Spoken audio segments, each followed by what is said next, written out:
Will you go see the Order of the Cross? Not I. I pray you do. I am not gamesome.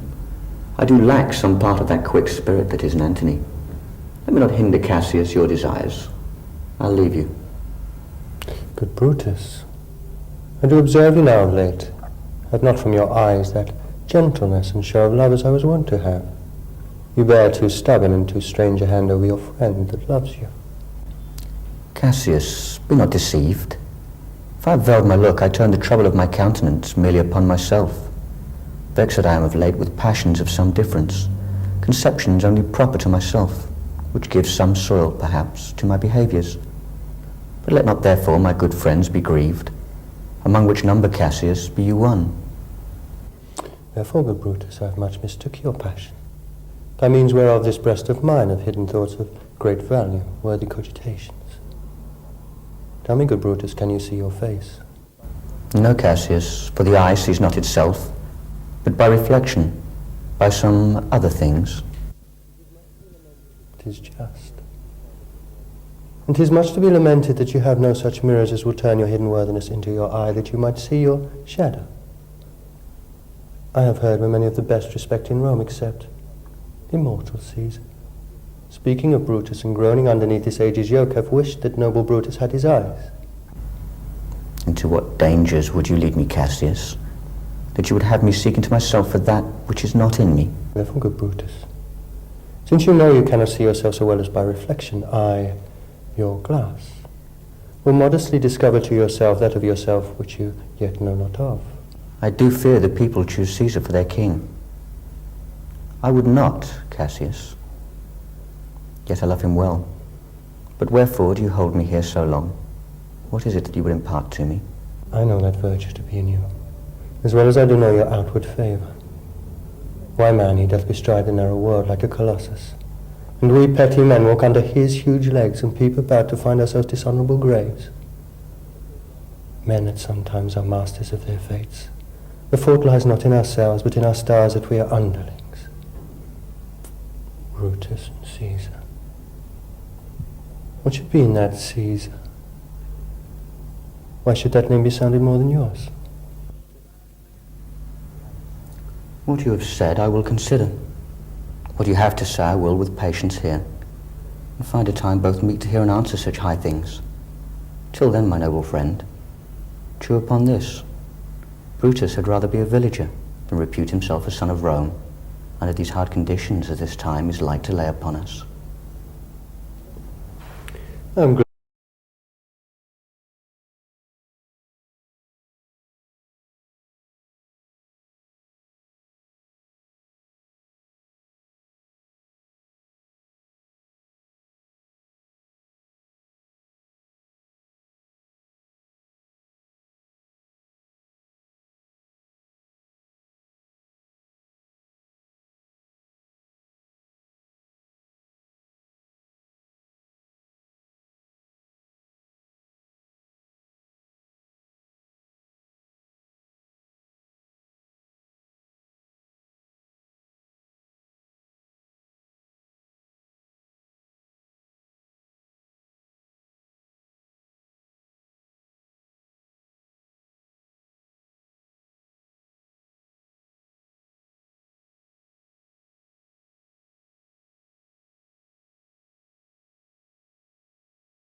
Okay, stand by, studio. Go ahead, 10 seconds. Roll VTR, done by Open Captions. Okay, cut 1. Friends, Romans, countrymen, lend me your ears. I've come to bury Caesar, not to praise him. The evil that men do lives after them. The good is often interred with their bones. So let it be with Caesar. The noble Brutus has told you Caesar was ambitious. If this were so, it was a grievous fault, and grievously did Caesar answer it. Here, under leave of Brutus and the rest, for Brutus is an honourable man, so are they all honourable men, come I to speak in Caesar's funeral. He was my friend, faithful and just to me, but Brutus says he was ambitious, and Brutus is an honourable man. Did this in Caesar seem ambition? I did thrice present him with a kingly crown, which he did thrice refuse. Is that ambitious?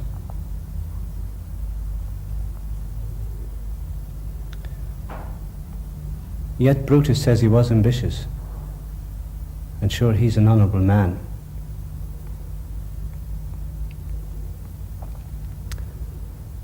I speak not to disapprove what Brutus spoke, but here I am to speak what I do know. You all did love him once, and not without cause.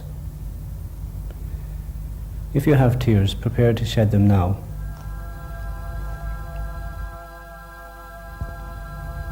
Good friends, sweet friends, let me not stir you up to a sudden flood of mutiny. They that have done this deed are honourable. What private grief they have, alas, I know not, that made them do it. I come not, friends, to steal away your heart. I am no orator, as Brutus is.